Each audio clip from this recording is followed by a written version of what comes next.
Welcome back to the Front Page Saturday Town Hall Edition, controlling COVID, vaccines, cures, testing, antibodies, contact tracing, and treatments. We're dedicating today's show to the memory of Congressman John Lewis. Rest in peace. What a massive loss for our community and our nation, the conscience of the Congress.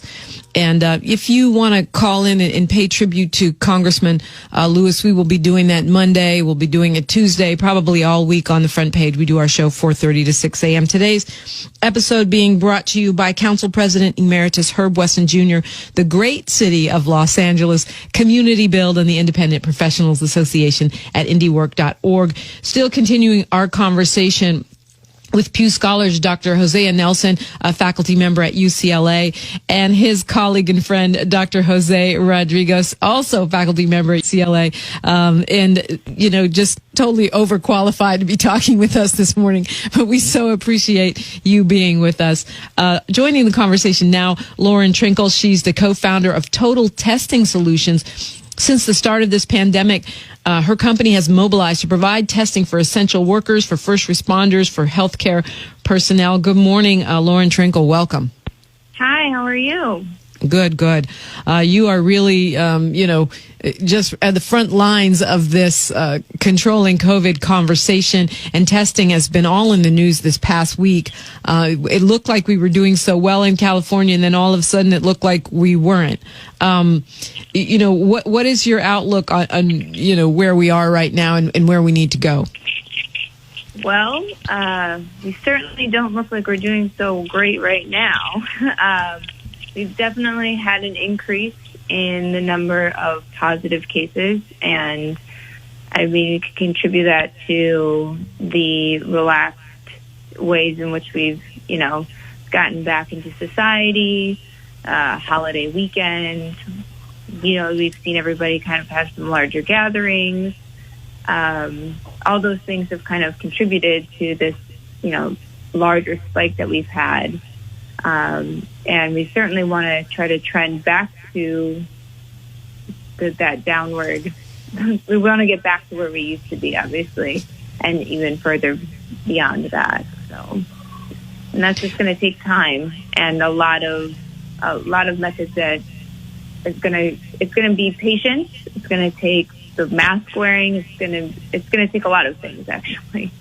I also have my chief medical officer, who's also my husband, Dr. Jeff Trenkle, with me too, who can help add some information to everything. Hi, Dr. Trenkle. So there's two different type of tests right now, right? We have the antibody test and the viral test. Is that right? And what's the difference? Yeah, that's correct. The two major types of testing we're doing right now are PCR testing, which is what you think of nasal swab or saliva, and then the antibody testing.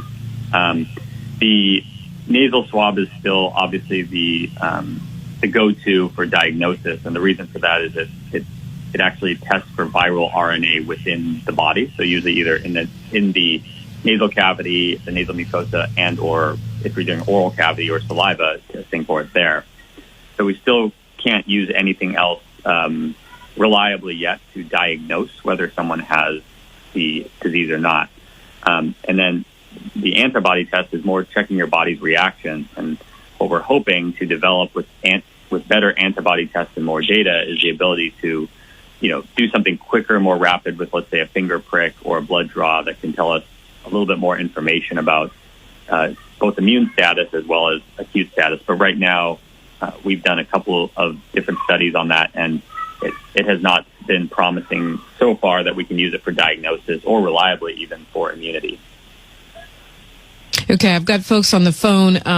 I do want to ask before I forget, I want to ask Dr. Jose Rodriguez and Dr. Hosea Nelson your thoughts on this. Are we entering a new era where we're just going to have, virus after virus, disease after disease? I mean, we saw articles about the bubonic plague turning up in squirrels and, strange viruses coming out of different parts of the world. Are we just in panic mode? So every little disease we see, I mean, by the way, there is now, you can actually get cured from bubonic plague now, unlike, back in the, medieval days. But I'm just saying, Is this a new era of disease for us, or is it just that we're in a pandemic right now? I would say that just for me. Yeah, Dr. Rodriguez. Yes, please. Yeah. So, I would say really I have two answers to that. The first is, it's hard to see through to the end of the tunnel when you're sort of in the darkest part. And I think it's hard for us to see how we're going to get through this, but we have to get through this and overcome. A little bit of history helps. It's not the first time we've faced a global pandemic. We've survived a global pandemic before. We've even seen sort of the roadmap to how to survive a global pandemic when we didn't have the level of science and medical knowledge that we have today. So I'm hopeful that given that we've made all this technological, scientific, and medical progress in the last 100 years, that we'll be able to get out of this pandemic faster than we did 100 years ago. Yeah, I hope so. I mean, and I guess, Dr. Nelson, the other piece of that question is, are we going to see wave after wave? But, I've been seeing these doom and gloom pieces about how there's going to be a new COVID every year or every few years now that we're just in a super pathogen era. I don't usually prescribe to those types of doomsday things. I think it's not going to be that, right? But I do think it's also important to recognize that these types of events have happened throughout human history. And I think this, if nothing else, it's a horrible thing and so many lives have been affected. People have died, the economy, the consequence of all that is bad. But I think also, learning from this may prevent, the next events from being so detrimental to our society, right? So from a disease perspective, this particular, incredibly contagious disease, in some regards, you could say, thankfully, doesn't have a higher mortality rate like other viruses do. And so I think, taking this as a lesson and wake-up call to the world that we really, really need to be ready. And it may not happen next year, but it may be 12 years from now or 22 years from now or maybe 45 years from now. We'll face a situation where we have an equally contagious disease that's also more dangerous. And I think we really have to pause now and take this opportunity to make our response to pandemics better. Let's go to Morris calling us from Long Beach. Good morning, Morris. Hi, good morning, everyone. Dr. Rodriguez and Dr. Nelson, I have a question for you. Governor Kemp of Georgia is bringing a lawsuit against the mayors in his state, Georgia, bringing a lawsuit against them because they're suggesting that their residents, their citizens, wear masks to stop the spreading of the virus. I was wondering if you can comment on what you think the governor's motivations were behind that. And number two, since we're talking about viruses, why aren't the Cubans involved? They're the finest doctors in the world. Remember Ebola?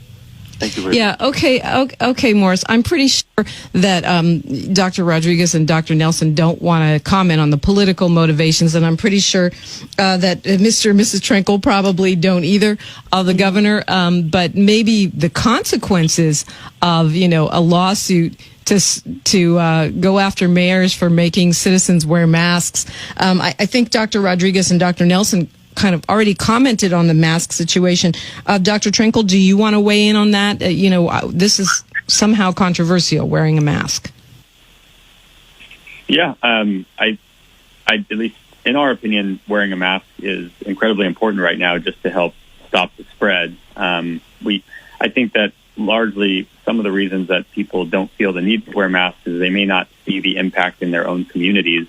We've seen that a lot kind of on the news, people not wanting to wear a mask. And I think at least for us, testing on the front lines, what we're seeing is that those that are really kind of in refusal mode are probably not suffering from the same amount of positive cases in their communities and in their direct families as the communities that we're seeing it in.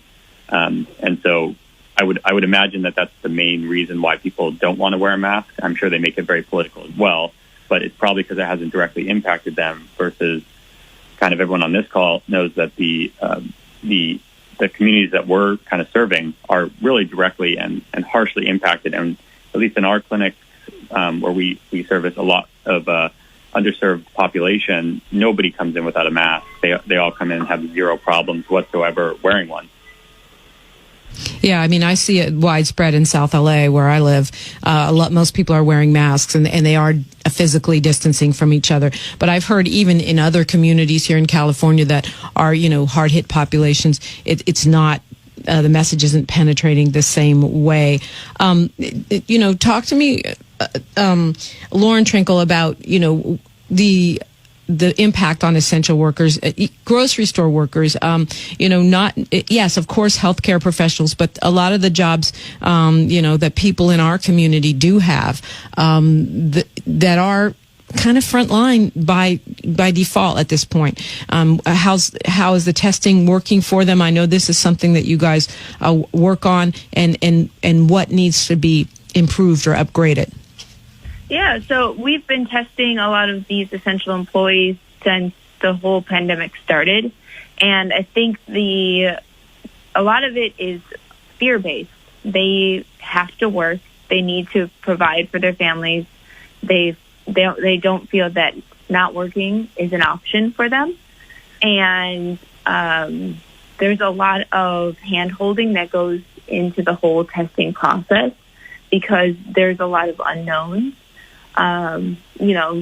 That have since this all began. So they don't understand what's happening. They don't understand what they need to do necessarily. And then they also feel like they're almost out of control themselves.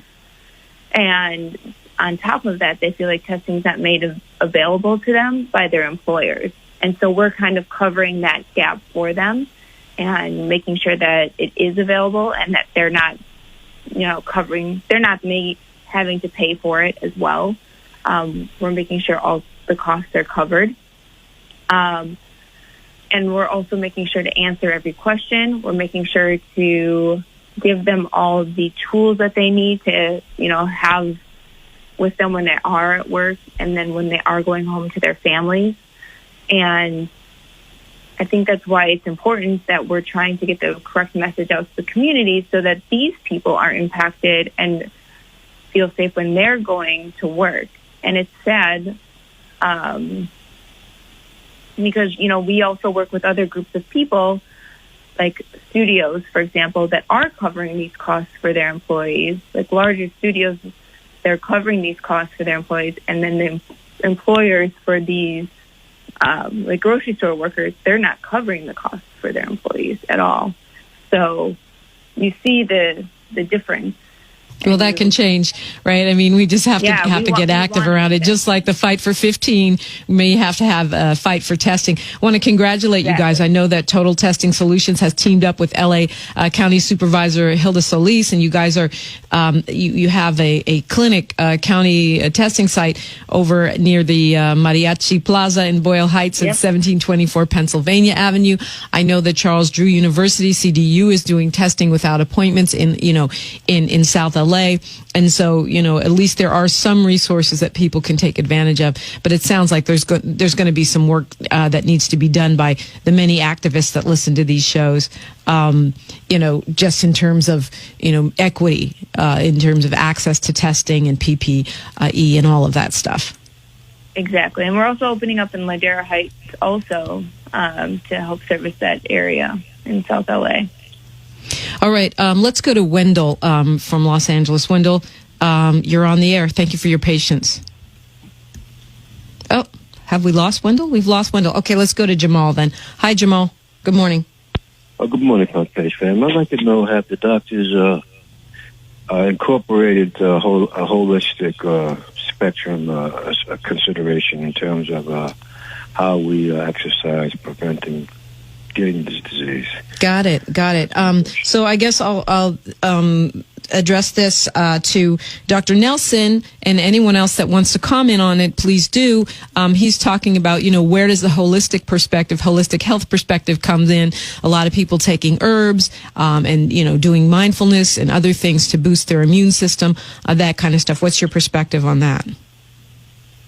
Okay. We'll go to Dr. Rodriguez. Do you have thoughts on that?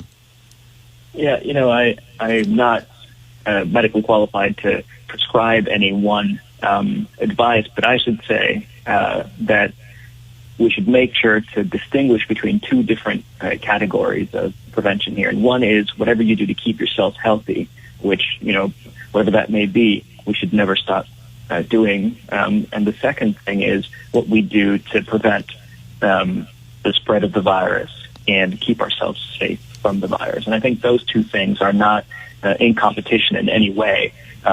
Just like, if I'm wearing a shirt, that doesn't mean I can't wear a jacket if it gets colder. And so we should just add additional layers of protection to whatever you're doing to keep yourself healthy. Yeah, I love, one holistic friend of mine says, if I get a broken leg and I go to the doctor and get my leg set, it doesn't mean I'm going to, now I can't take my herbs, or if I take my herbs, now I can't go get my leg set. I mean, you got to, every solution possible. I think we're going to King Solomon calling us from L.A. King Solomon, you're on. Oh, okay, I guess we have lost him. Can you hear me? Yes, I do hear you. Okay. I just wanted to speak on the mask issue. I have never worn a mask and never will. And I do get out, get sunshine, get oxygen. Got it. So did you have a question, or that's just your statement? Just a comment. I will say this. I have known fellow essential workers wearing masks who have gotten sick.